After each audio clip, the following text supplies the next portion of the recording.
Rivaux, mais non ennemis, Hassan II et Chadli se rencontrent secrètement à la frontière algéro-marocaine pour désamorcer un conflit qui risque de les entraîner dans une guerre ouverte.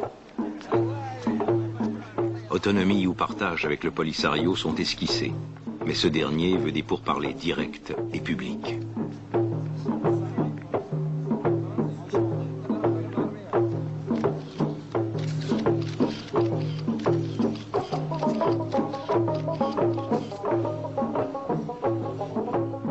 Il y avait une façon chez les Chinois de faire la guerre sans la faire. Il arrivait quelquefois que deux grandes armées, on retrouve ça dans le livre de Sun Tzu. L'art de la guerre? Oui. Deux grandes armées se trouvaient face à face. Alors, comme vous le savez, il y avait à l'époque plusieurs empires, plusieurs royaumes. Alors les chefs décidaient de se rencontrer sous la tente. Ils amenaient leurs généraux et puis ils disaient, bon, vous avez vos archers sur cette colline. Moi, j'ai mon infanterie ici. Vous avez votre cavalier à droite. Moi, j'ai mes chars à cheval, tel endroit. Alors, si je fais ça, qu'allez-vous faire? Je ferai cela. Si vous me contournez par mon aile droite, est-ce que moi, je peux foncer sur votre centre? Et il faisait la guerre comme avec les soldats de plomb. Et lorsque le vainqueur avait gagné, ça ne se passait pas toujours comme ça naturellement, les troupes se retiraient, le vainqueur était reconnu, le vaincu acceptait les lois du vainqueur, mais il n'avait pas une goutte de sang versé. Pourquoi vous n'avez pas fait ça avec Chadli le 26 février 1983? Parce que jamais l'Algérie n'a considéré que c'était eux qui combattaient. Et heureusement, jusqu'à présent, nous n'avons pas de traces que ce soit eux. Oui, mais les Chinois sont très didactiques. Il n'y a pas moyen d'enseigner la paix à l'Algérie? Les Chinois sont les Chinois, les Nord-Africains sont les Nord-Africains. Ça ne changera rien. La paix n'aura pas lieu. La guerre reprend de plus belle et emprunte d'autres chemins inédits jusqu'ici. Cette fois-ci, c'est une chose horrible, parce que c'est le terrorisme dans ce que cela de plus affreux. Il s'agissait, avec des télécommandes à distance, de mettre une bombe dans un sac de papier, sur une plage, dans un stade d'athlétisme ou de football, dans un cinéma, de prendre la poudre d'escampette et se sauver comme un lâche, et de laisser derrière soi non pas une victime ou deux, par coup de feu, mais des dizaines de victimes par bombe. Alors là, ça défie toute morale, ça défie même toute virilité. Bon, un assassin ou un subversif qui tire sur quelqu'un, c'est qu'en tirant, il peut se faire abattre. Mais un monsieur qui dépose un engin explosif et meurtrier pour tuer des dizaines de personnes et qui le fait exploser 10 minutes ou un quart d'heure après qu'il soit parti, c'est vraiment l'assassinat collectif dans ce que tout cela qu'on peut comporter comme lâcheté. Le Maroc, comme toujours, pour être le plus près de la vérité et de la réalité et sans conditionner personne, n'a mis en cause que la direction de la sécurité militaire. Nous considérons que nous ne pouvions pas, dans l'état de ce que nous connaissions et de ce que nous savions, monter plus haut. Maintenant, le procès et les révélations nous diront où s'arrête la responsabilité. J'espère que le président saura prendre les dispositions nécessaires pour que de telles choses ne se reproduisent plus, sinon ça va nous conduire à jouer un match de tennis. Je ne peux pas lui renvoyer la balle. Et pourtant, le Maroc a de quoi renvoyer la balle à l'Algérie dans ce domaine. Et ce n'est pas le recrutement qui manquerait. Mais je ne veux pas jouer au tennis dans ce domaine. Je n'ai pas à renvoyer la balle. Je souhaite que les choses s'arrêtent là.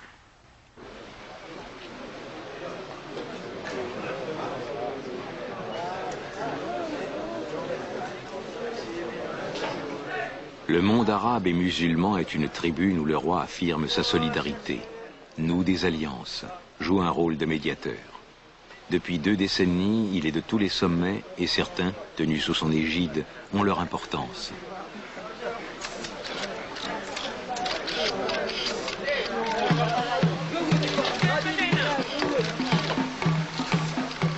En 1982, à Fès, souverains et chefs d'État arabes se prononcent pour la coexistence de 2 États, l'un israélien, l'autre palestinien. C'est une première qui pavera la voie à de nouvelles initiatives.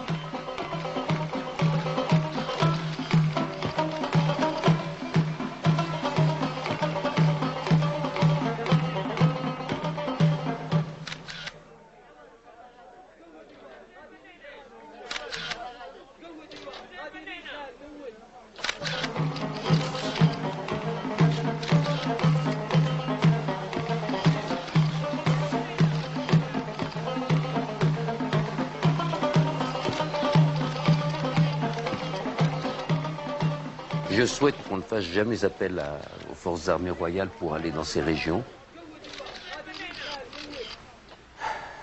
S'il le fallait, elles le feraient. Mais le théâtre d'opération, naturellement, serait un théâtre d'opération inter-État et non pas le théâtre d'opération d'un seul État. Les États, à part l'Arabie Saoudite, là-bas, sont tellement petits que... Fragile. Qui n'est pas fragile aujourd'hui? Tout le monde l'est plus ou moins. Mais elle serait capable, certainement, d'apporter, si on lui demandait, son concours le plus total et certainement le plus efficace.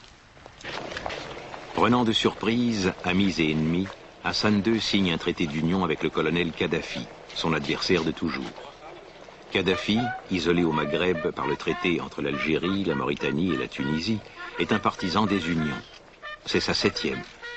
Pour sa part, Hassan II neutralise l'appui de la Libye au Polisario. Ce mariage de raison, impensable pour la France et les États-Unis, impressionne au contraire ses sujets marocains. Vous savez, déjà quand on constitue une société commerciale ou une holding, on ne peut pas savoir si c'est une affaire florissante, positive ou négative avant un bilan de 2 ou 3 ans. Alors, à plus forte raison lorsqu'il s'agit de 2 États qui étaient aux antipodes l'un de l'autre, qui ont réappris à dialoguer, à échanger des idées, à échanger des biens et des personnes. Je pense qu'il est encore trop tôt pour faire le bilan de cet accord. En ce qui me concerne et en toute conscience, Dieu m'est témoin que si je m'étais rendu compte au cours de cette année que cet accord n'était pas pour le bien de mon pays, je ne dis pas que je l'aurais renié, non. J'aurais demandé à l'amender. Mais cet accord me paraît, dans l'état actuel des choses, le meilleur qu'on puisse imaginer entre 2 pays que 3000 kilomètres séparent, mais qui font quand même partie d'un tout régional qui s'appelle le Grand Maghreb arabe.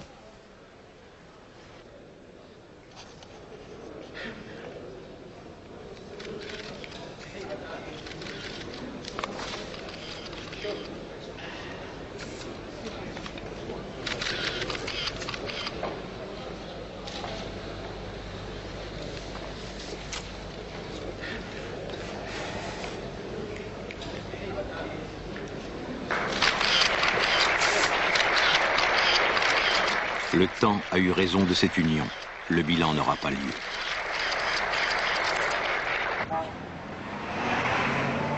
À Montréal, en 1985, les Juifs canadiens d'origine marocaine sont hôtes du premier rassemblement mondial du judaïsme marocain. Les Juifs marocains, dont la majorité est fixée en Israël, témoignent de leur attachement à leur pays d'origine, comme gage d'un dialogue entre Juifs et Arabes au Moyen-Orient. Les délégués à ce rassemblement ont rendu un hommage appuyé au roi du Maroc, Hassan II. Mais est-ce que ça veut dire que la position du Maroc, une position qui défend le dialogue avec Israël, est uniquement liée à la dynastie marocaine, ou bien est-ce que c'est l'affaire du Maroc tout entier?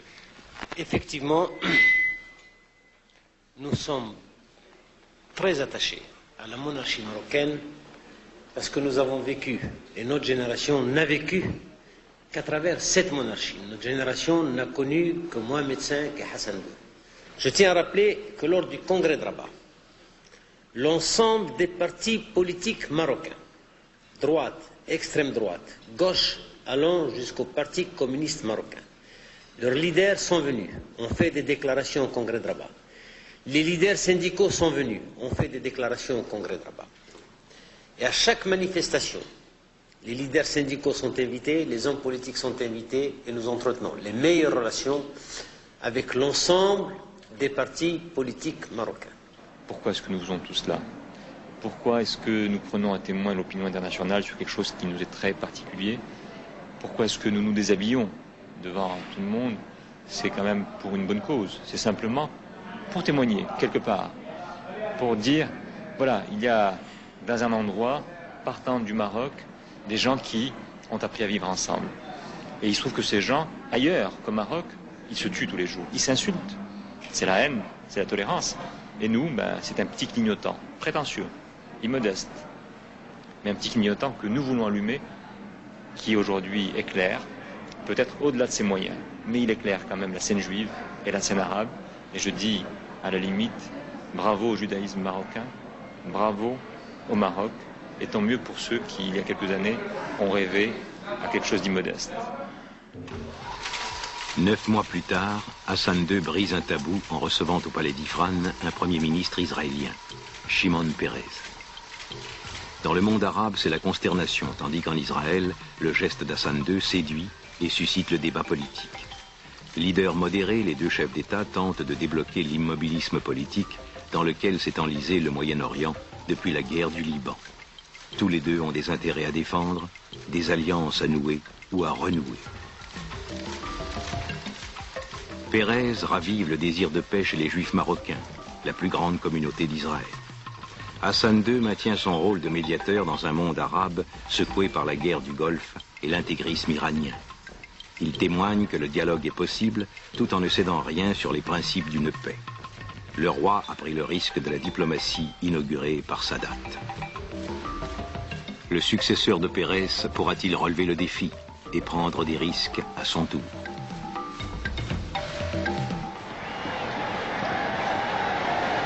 « 1975-1985. Voilà 10 ans que le Sahara espagnol est devenu marocain. Mais voilà aussi une décennie qu'on s'y bat et qu'on y meurt. Depuis, que de chemin parcouru. Hassan II a dû faire face à une guerre d'usure et à une guérilla diplomatique. Les tensions sociales ont été vives ces dernières années, mais le nationalisme marocain semble indestructible. Le monarque reprend le périple suivi par les marcheurs il y a 10 ans. Il a relevé le défi, réunifié le Maroc tel que ses prédécesseurs, qui, partis du Sud, ont façonné l'histoire de ce pays.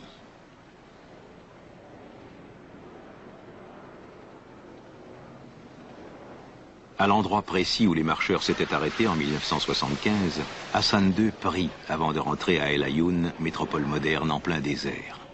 L'intégration au royaume ne fait plus de doute.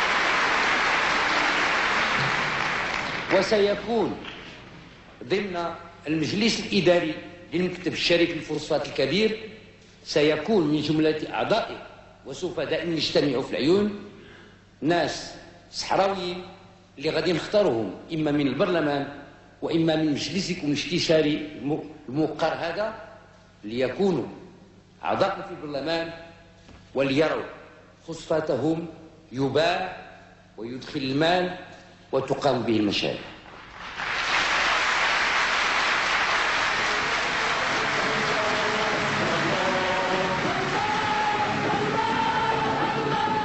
L'intégration économique et sociale doit être parachevée politiquement. C'est donc tout le Parlement marocain qui siégera à El Ayoun pour témoigner de l'attachement de tous les députés et de tous les partis politiques au Sahara libéré, dont la population est appelée à participer au développement régional et à jouir des fruits de celui-ci.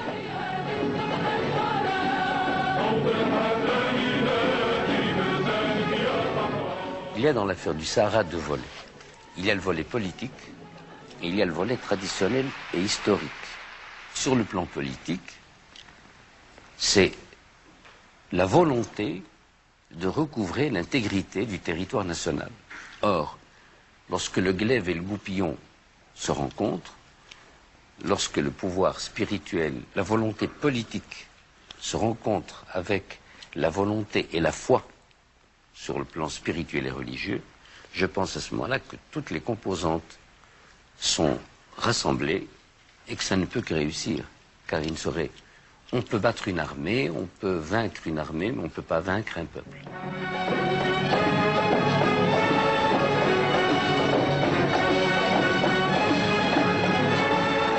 Hassan II s'est maintenu au pouvoir depuis plus de 25 ans, en dépit des contestations, des conflits sociaux, politiques et frontaliers. Il est l'artisan du Maroc moderne au nom d'une triple légitimité. Prince de l'islam, il a garanti la tradition. Homme d'État moderne, il s'est refusé à une allégeance sans limite à un modèle emprunté. Il a ramé entre plusieurs courants, déjouant les pronostics des uns et les espoirs des autres, imposant son style à la fois pragmatique et ferme. Monarque charismatique, il a créé sa propre légende en devenant, grâce à la Marche verte, celui qui transcende l'espace politique marocain.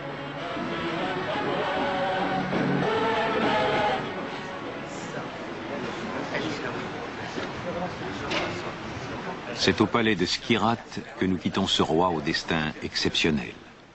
Cependant, des hypothèques demeurent sur le plan des réformes sociales et économiques. L'explosion démographique pèse et pèsera encore. Le pari demeure, les risques aussi.